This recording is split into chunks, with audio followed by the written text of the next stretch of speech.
The Pokemon world has always been very important to me. I've always used it as a bit of an escapist fantasy.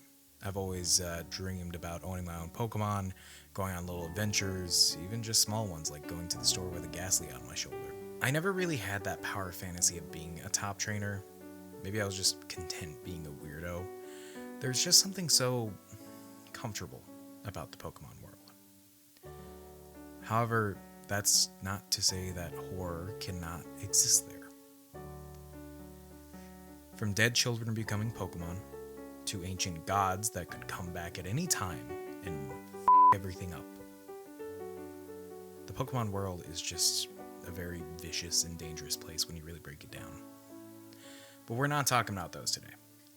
We're talking about cosmic horror in the Pokemon world.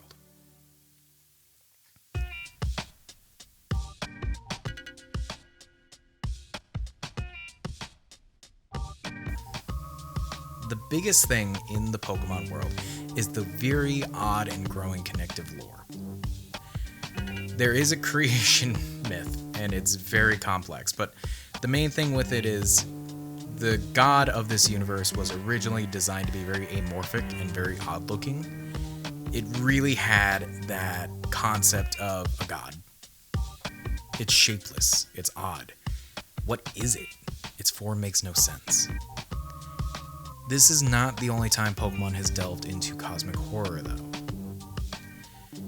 In the games, Ultra Sun, Ultra Moon, Sun, and Moon, Pokemon delved into invasive creatures from another dimension that were here to rock everyone's world. And today, we're going to talk about some of those creatures and just how messed up they are. In the games Ultra Sun, Ultra Moon, Sun, and Moon, you can find these creatures known as Ultra Beasts.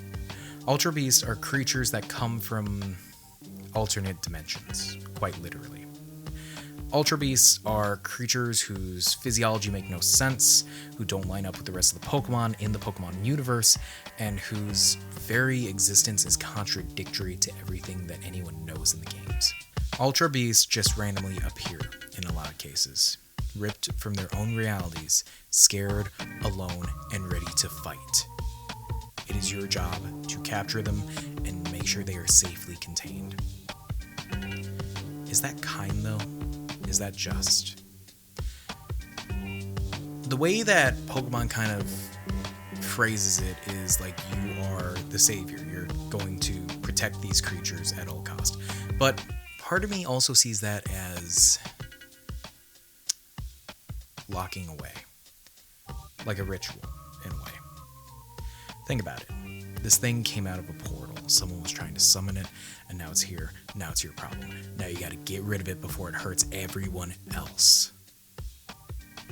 That is a very big premise in Lovecraftian stories, where people have to seal away gods, old things, and things that just make no sense.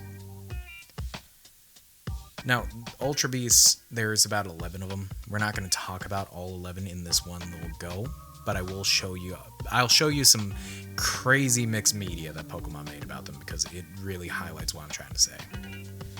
Today we're going to talk about Nihilego, Guzzlord, and Necrozma. Nihilego is the one that really just exemplifies the odd eldritch horror sense of it. Nihilego is known as the parasite Pokemon. It quite literally latches onto people, it injects them with toxin, and controls them. At least to a degree. I mean, it's kind of debatable how much it actually controls you, but the only reference we have really is the leader of the foundation that brought the Ultra Beasts here, Crazy MILF, who went from like a 6 on the crazy to like a 10. So, was she always this crazy? Was it the Pokemon? Who knows? No one really can tell you. But one thing we do know is the effects of these things that it has on your body afterwards when it's done with you. Upon separating her from it, she is left in critical condition. She is about ready to drop dead because this thing was injecting her with toxin and poison. It was siphoning her nutrients and feeding itself off of her. This thing just exists It is survival instinct incarnate. And one of the things I can think about in the Lovecraft universe that's very similar is the Byakhee, in a way. Byakhee can be controlled, yes, as you can control one of these. But it still has an exterior goal, and if you're not strong enough to control it, it will devour you. The next Pokemon I want to talk about is Guzzlord. Now, Guzzlord is a special case. Guzzlord comes from a decaying world. However, that's not where it comes from. In the games, you find Guzzlord eating trash in an abandoned world, something left behind for it, with very few survivors who talk about a massive cataclysm that happened. This is a post-world extinction, and Guzzlord is just here getting the scraps. It is a vulture, by all definition. We don't know where Guzzlord comes from originally. We just find it in a world so desolate that it couldn't help but feed itself. Guzzlord is also a very interesting Ultra Beast, as it was described by its creator James Turner as being heavily inspired by H.P. Lovecraft. So that's something to think about. He really did say quite openly that a lot of the design elements come from the unspeakable horrors of H.P. Lovecraft's work. Guzzlord is also a very sad example. As I said, it doesn't really have a world. We just find it eating because it doesn't know how to do anything else. Guzzlord also embodies the fact that it is emptiness, it is vast, because it's even stated in its entries in some cases. Guzzlord don't excrete. They just eat. They just consume. That's all they do. Now, I did say that we find Guzzlord in the ruins of a city, a ruin of a world, really.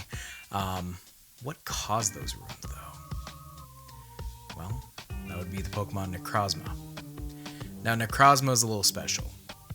Necrozma is the one capable of opening the Ultra Wormholes, is the one capable of bringing these things to and fro. This causes many to believe that Necrozma is an Ultra Beast.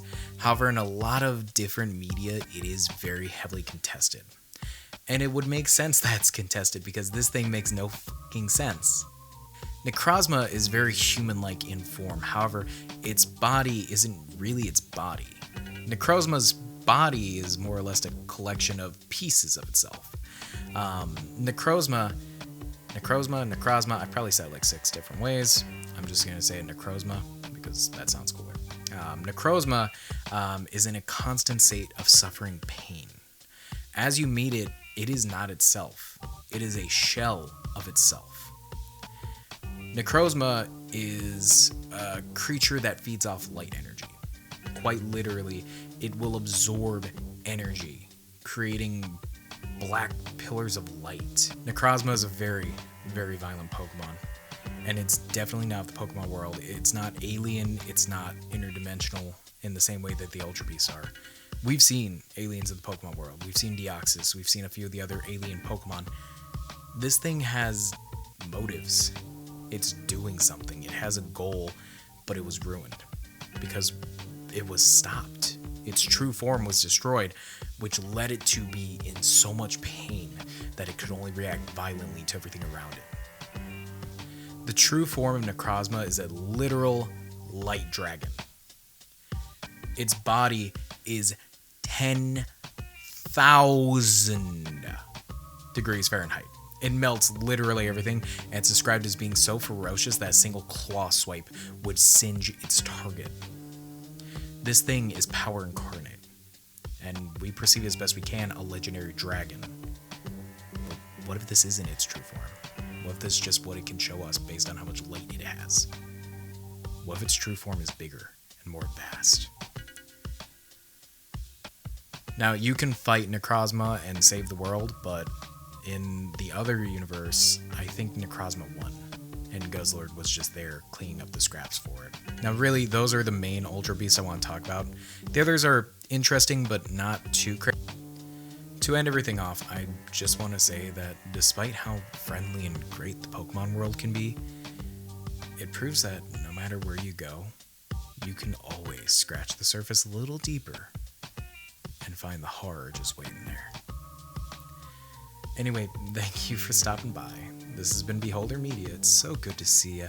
I'm sorry for the shorter video, but I'm getting over a back injury, so I can't really do any longer videos. I gotta focus on healing instead of sitting in an uncomfortable chair. But y'all have a great rest of your evening, okay? Take care.